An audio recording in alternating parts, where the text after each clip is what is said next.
Welcome to the Sangani Show, where we will talk about everything health, wealth, and wisdom. I came to the US in 1983 from Mumbai, India with $10.45 in my pocket and with a big dream in my heart.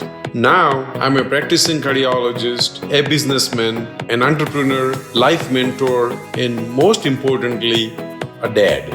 I have lost some, I won some. But every time I lost or won, I learned even more. And my success has not been easy, but finally I made it. And my next mission is to help you do the same. Learn from my experiences, and that is life is a business. Hi there, and welcome to the Sangani Show. And my name is, well, you guessed it, Dr. Bharat Sangani, your favorite doctor and your host. The mission that I am after is to parlay what I have learned from life and collected experiences in health, wealth, and wisdom side of the world. And I try to bring every show somebody who is specialized in one of these areas and can shed some light and give some advice and share some of the experiences so that we can become a better human being overall and bring more happiness in our life. Today we are going to talk about dreams don't work unless you do. This is again one of the Micah's fancy title. So I'll make it simpler for all of us to understand what does it take to be successful. Are successful people born differently? Are they made? Do they really work hard? What is it that makes people truly successful? And I have a very successful individual who is a very personal friend of mine. We have known each other for more than a decade, and I learned a lot from him. And he created a business that didn't exist. And that's why he's very special to me today, because if somebody who can really think of a business that in the area that he is actually doing a great work, that area didn't even exist before he started this whole concept of doing this. So who better to learn how to start a business, what makes it successful, than to meet with my dear friend, Mr. Richard Wilson.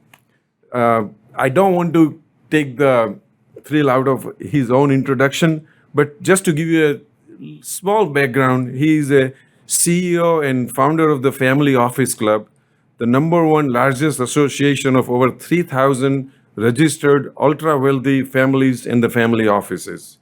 Richard has helped and create, formalize 100 plus family offices and counts a shot from Shark Tank, several billionaires and many REITs and 500 plus investors with an average net worth of 28 million plus.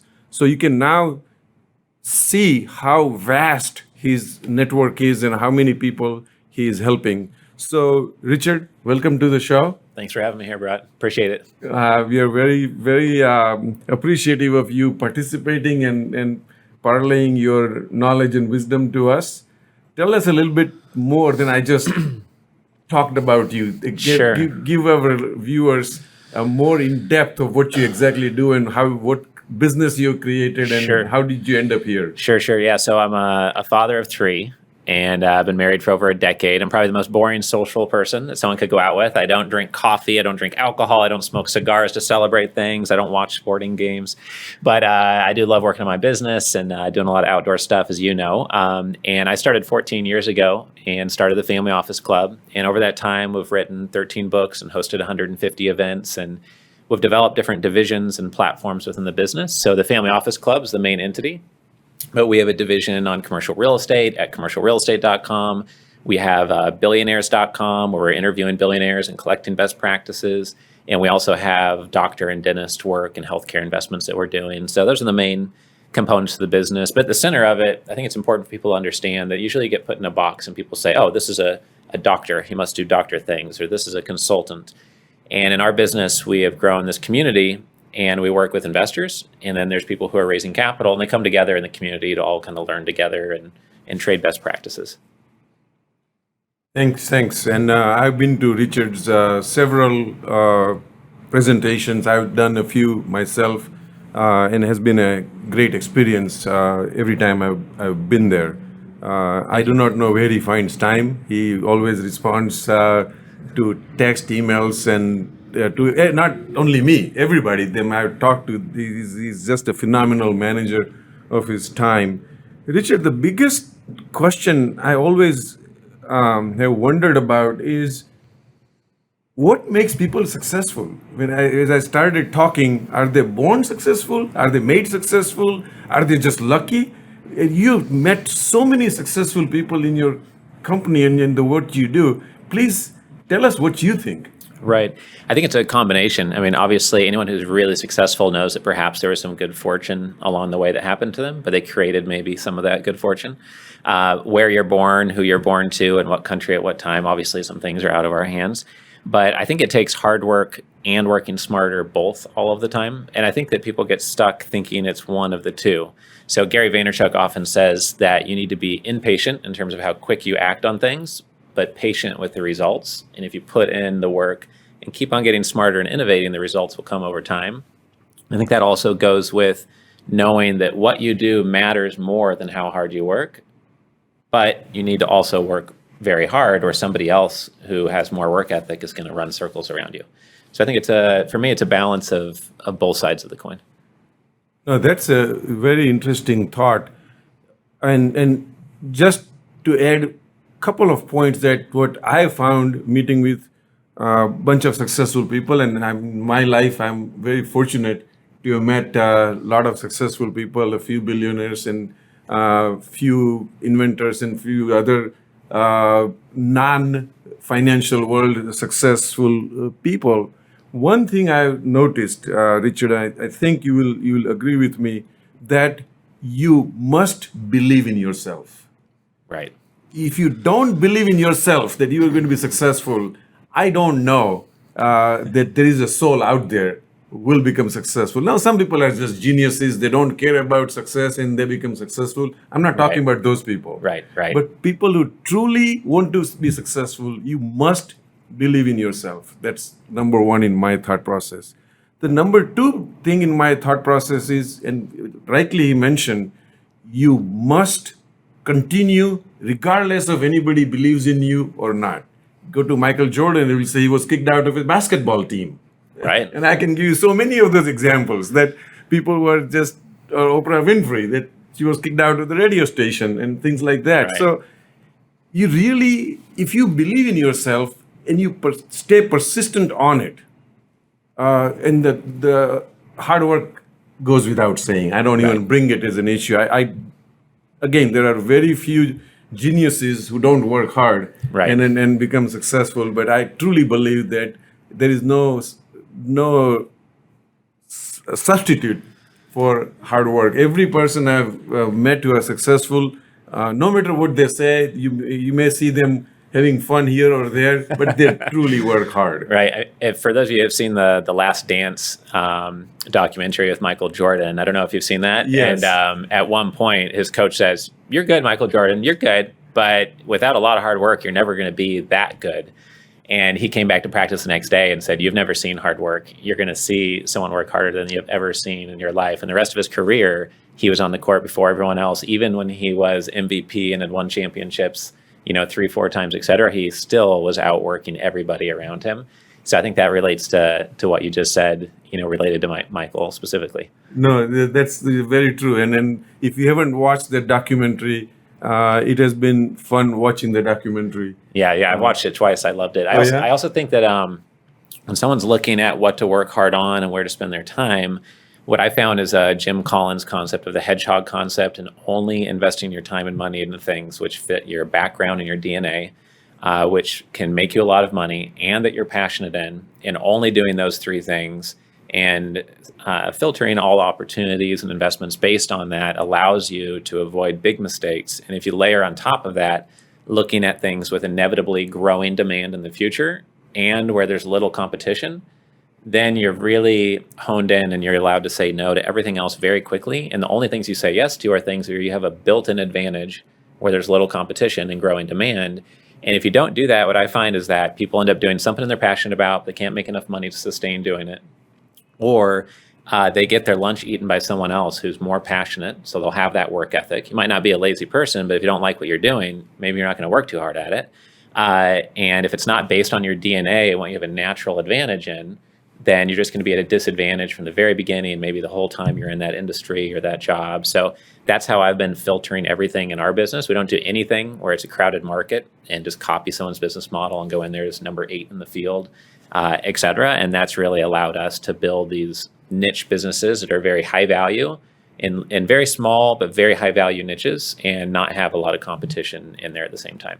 No, that's also very important, that whatever you pursue, make sure you understand it well, and everything what he said about it, it is followed through. And the last part I would like, before I leave this subject, is not many people have talked about this, but I truly believe in it, that to be ultimately successful, you must maintain integrity and honesty.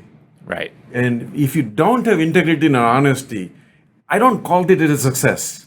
Right. You can con people and become successful, okay? But happiness will never come. And our show, the Sangani Show, is all about happiness. So I cannot emphasize enough that the true integrity and honesty must be interwoven in your soul. And it has to be demonstrated. And Right. I always go to people who do deal with me, and I ask them, and you've seen that, me doing that, say, are you happy with me? Are you happy doing business with me? And mind you, I'm not a walk over the mat, okay? I mean, it's, people always say, hey, you are tough. But they always say, we are tough but fair, and we always would come to do business with you again. If people come to do business with you again and again, that one criteria I judge that you are successful. Right. in Yeah. managing it. I think that integrity is so important that I see it as integration. So integration of what you say versus what you do, and integrity in terms of morals, but also what food you put in your body, where you spend your time, what media you absorb, who you hang out with, where you live, where you buy a house, what you invest your energy and time into it. The more everything is integrated and you're in high integrity with everything in your life, then the less friction there is. And the more that you're naturally around people that support you, and you don't have these anchors you're dragging behind you because the way you dress or eat is hurting your goals in life and trying to achieve them. So I think a lot of people just have parts of their life or business that are not in integrity with where they're really trying to get to, and it just causes a lot of friction along the way. Wow. I've learned and read a lot, but this is the first time I found this definition of integrity, and I'm going to remember this. This is very nicely put. I've never heard anybody putting so many factors and comprising this as integrity, and something to really think about and put it in action. So thanks for giving us that thought. Sure. Changing the subject a little bit, tell me, when people start business, what should they be careful about? Can just somebody, besides what we just talked about, what makes people successful, what actual steps people should take and be aware of before they just go and start the business? Right. First, I would research who's most successful in the industry and know what the standard is and know what the expectations are. Many times people think that they've innovated when really they've done something that they thought was unique, but they don't even know what everyone else is doing. So you might innovate in a way that nobody cares about. You might think you're being innovative and you're really not. It's the same as everyone else.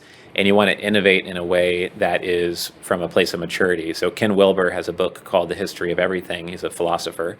And he talks about everything goes through 3 stages. You have immaturity, adolescence, and maturity. And if you innovate before you've gotten your knowledge to at least adolescence or beginning of maturity, then you're just going to innovate in random kind of non-helpful ways. So that's something I would start with. I would always identify a niche, well-defined area that's not too broad and expansive, where you'll naturally be competing with hundreds or thousands of people.